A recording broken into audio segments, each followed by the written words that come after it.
Vossa Excelência tem 15 minutos regimentais. Não pode ser pizza e nem... Eu acho que...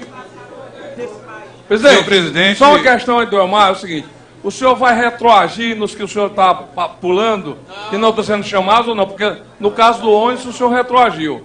E é bom que o plenário não vai ter retroação. Quem não está aqui perdeu a oportunidade. Eu estou acompanhando absolutamente a lista e caso haja uma chamada e o parlamentar estiver ausente, por obrigação regimental, eu já tenho que chamar o próximo. O deputado que você chamou, ele está no lugar do Francisco Floriano. O deputado Rogério Rosto, presidente da Comissão Especial do Impeachment, dá prosseguimento à discussão do pedido do deputado Jovair Arantes, pedido de impeachment favorável ao pedido de impeachment da presidente Dilma Rousseff. Até agora, 14 parlamentares falaram nessa discussão. Com o senso de responsabilidade que o meu partido me designou a cumprir o mistério nessa comissão, de exercer o dever de fiscalizar e julgar ao mesmo tempo, senhora Presidente da República, eu quero centrar o meu pronunciamento em duas partes.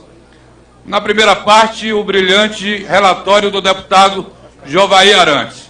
Diga-se de passagem, deputado que compõe a base do governo ao longo dos 6 anos do governo da presidente Dilma, e que foi eleito à unanimidade por essa comissão exatamente pela credibilidade que dispõe a sua conduta ao longo dos 7 mandatos em que está aqui nessa casa. Falar que ouvi diversos pronunciamentos ao longo de todo o processamento nessa comissão, em que se cobram e que se defende que não se faça o impeachment por conta de que, eventualmente, o impeachment sem crime seria golpe. E basta ler o artigo 85 da Constituição Federal, dos seus incisos de 1 a 7, quem vive no mundo real, que está acompanhando o que existe e acontece no nosso país, que pelo menos 5 dos incisos que impõem crime de responsabilidade passível de afastamento da presidente foram por elas cometidos. Atentar contra o livre exercício do Poder Judiciário, inciso 2º. Atentar contra a probidade na administração, inciso 4º, inciso 5º. Contra a lei orçamentária, inciso 6º. Cumprimento das leis, as leis como um todo, inciso 7º. Ou seja, no mínimo 5 incisos. E se formos nos ligar nas tecnicidades do processo que nós estamos julgando, há de convir que os 2 pontos recebidos na denúncia pelo presidente da Câmara e confirmados pelo relator Jovair Arantes por si só bastam a concluir pelo descumprimento da lei orçamentária e das leis como um todo, a incidir na necessidade de haver indícios suficientes para o processamento perante o Senado Federal para o julgamento da Presidente da República. Quais são as razões técnicas para o impeachment nesse processo? Chamada fraude fiscal, ou pedaladas fiscais, como queiram. O que é que a defesa diz? Que sempre ocorreram e que não ocorreram em 2015. Mentira. Eventuais saldos negativos na operacionalização de certos programas decorre da impossibilidade de se prever o valor exato devido até o momento do efetivo pagamento aos beneficiários. São flutuações compreensíveis dentro da dinâmica dos programas. A evolução mostra que em 2014 e 2015 o que ocorreu foi bastante diferente. Em dezembro de 2015, pasmem, senhores, havia um saldo de 55,6 bilhões referentes a pedaladas até 2014, a ser quitado junto a bancos públicos e a FGTS. O governo se beneficiou do financiamento ao longo do ano e a prova inequívoca é que a União pagou juros por isso. O gráfico mostra aqui a grande evolução que houve nos anos de 2014 e 2015. Diz a defesa que foram atrasos na remuneração pela prestação de serviços. Mentira! As pedaladas foram atrasos dos repasses da União aos bancos para que esses fizessem os recursos públicos chegarem aos beneficiários finais. Como o Tesouro não repassava, os bancos executaram com recursos privados políticas públicas e o Tesouro pagou juros por isso. Uma operação de crédito. É como um cheque especial. Se tem saldo, a gente é acreditado. A gente aplica o dinheiro na conta e é acreditado. Se deve, paga juros. Portanto, é óbvio que é uma operação de crédito. Diz a defesa, foram feitas para financiar programas sociais. Acabei de ouvir aqui de um deputado do PT. Mentira! Dos 55,6 bilhões devidos em dezembro relativos a 2014, somente 1,58% eram destinados a programas sociais. Diz a defesa, o TCU mudou a jurisprudência.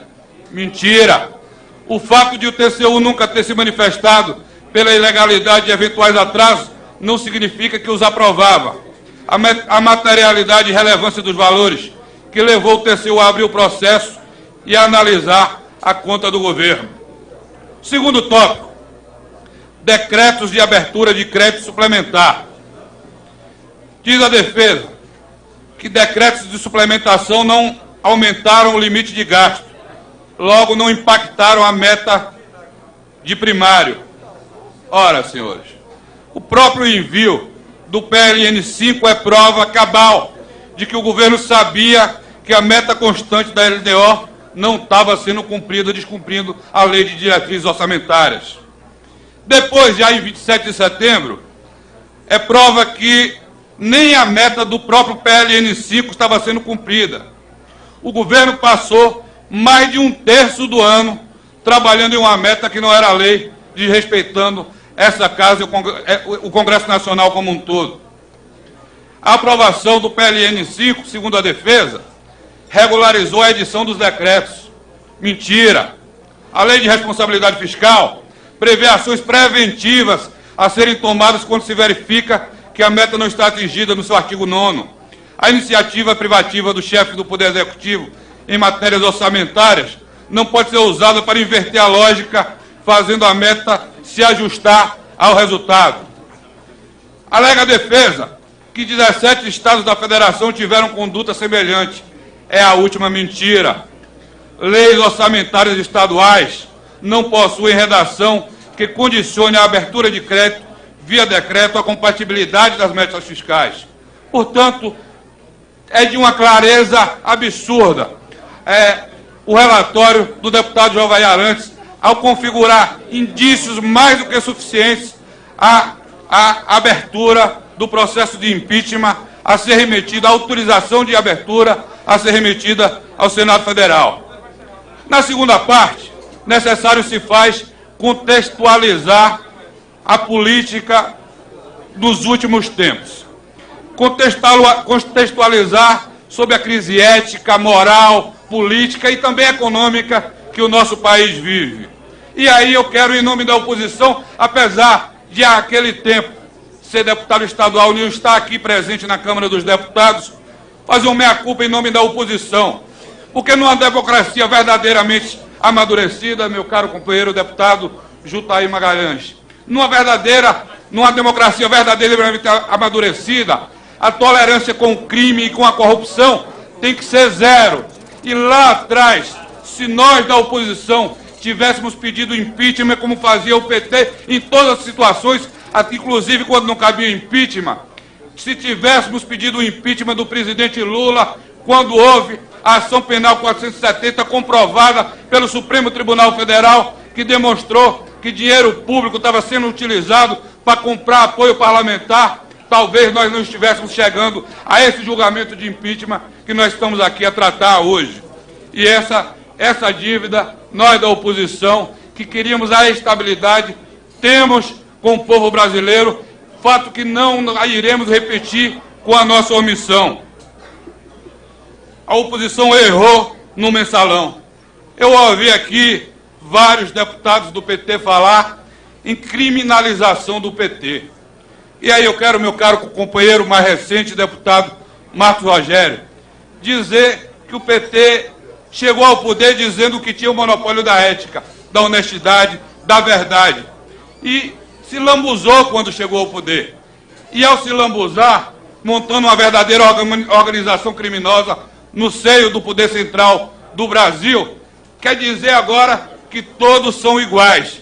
E aí eu repilo veementemente para dizer que nós não somos iguais ao PT. Qualquer partido pode ter no seu seio, porque é composto de seres humanos, em alguém em desvio de conduta. Mas os procedimentos e a consequência de quando se pega alguém em desvio de conduta é que separa o joio do trigo. E eu tenho orgulho de dizer que pertenço aos democratas, e nós, como pegamos em desvio de conduta, cometendo ilícito, o governador Arruda, que era o governador mais bem avaliado do Brasil, o expulsamos do partido. Quando nós pegamos em desvio de conduta num grampo telefônico, que ele não era a autoridade que estava grampeada, o senador Demóstenes, nós não fizemos como o PT faz com Lula, que diz que o grampo é ilegal. Nós constatamos a realidade, enfrentamos o mérito e convidamos o senador Demóstenes Torres a sair do nosso partido, porque no nosso partido não cabe corrupto. O que nos separa do PT, de tantos e tantos deputados, todos eles honrados, e eu aprendi a admirar os deputados do PT que compõem essa casa, é que, infelizmente, eles perderam a capacidade de se indignar com a corrupção igual à população brasileira. Eles perderam a capacidade e vêm aqui num processo como esse, em que a população brasileira inteira sabe, por sucessivas notícias, delações dos maiores empreiteiros do Brasil, que tem relação com doação legal e ilegal com o PT, dos meandros da corrupção que se meteu com esse partido, e querem fazer defesa técnica do que é indefensável. Não há como se separar a defesa restringindo simplesmente as pedaladas fiscais, que por si só já justificariam o afastamento da presidente, do grande esquema de corrupção que o PT meteu no nosso país, junto a grandes empreiteiros e as maiores empresas de construção civil do Brasil. Se não olhar como um todo, se não aprovarmos o segmento desse impeachment, outro será aberto. Está aqui na fila o impeachment promovido e requerido pela OAB. Então a OAB também é golpista e os elementos trazidos na OAB, no requerimento de impeachment da OAB, não são suficientes para o afastamento da presidente.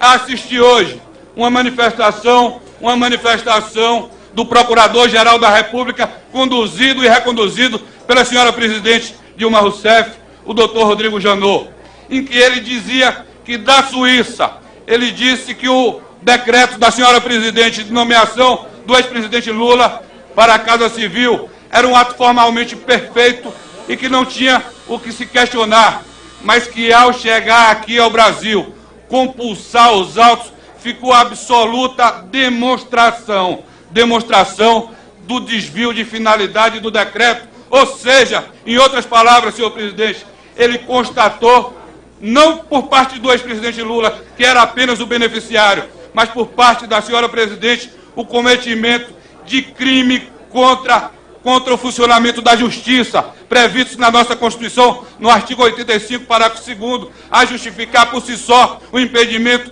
e eu tenho absoluta convicção que nessa linha que seguiu o procurador, ele está obrigado a representar contra a senhora presidente, também por crime de responsabilidade, por conta dessa reprovável conduta.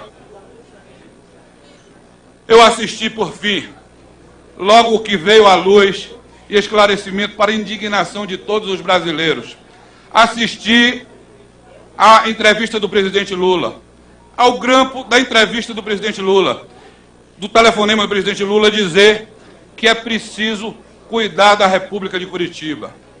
E eu quero dizer ao Brasil que me assiste nesse instante, o que o Brasil precisa é que a gente traga a República de Curitiba conduzida pelo excelente juiz Sérgio Moro, pelos procuradores da Lava Jato, para o Brasil inteiro, para que o Brasil seja passado a limpo. Ao tempo que eles querem segurar a conduta da República de Curitiba, nós do Democrata, nós queremos trazer e expandir a República de Curitiba para o Brasil inteiro. Portanto, senhor presidente, restam à sociedade demonstrado os indícios mínimos, não indícios mínimos, meu caro relator Jovair, não indícios mínimos, mas provas cabais do cometimento de crime. Aqui, depois de exercício do direito de defesa, se nos coubesse julgar a senhora presidente, já há elementos para que ela seja condenada e cassada, quanto mais para que se instaure um processo com indícios mínimos que é o que se exige nesse momento dessa casa. Concluo as minhas palavras para dizer que, com muito orgulho, representando, como disse quando iniciei o meu pronunciamento, milhares de baianos que me deram a condição de estar a representá-los na Câmara dos Deputados, representando o meu Partido Democratas, nessa comissão e no plenário, eu vou votar pela admissibilidade do recurso, me juntando a milhares de brasileiros que querem essa organização criminosa fora do poder. Muito obrigado, senhor presidente.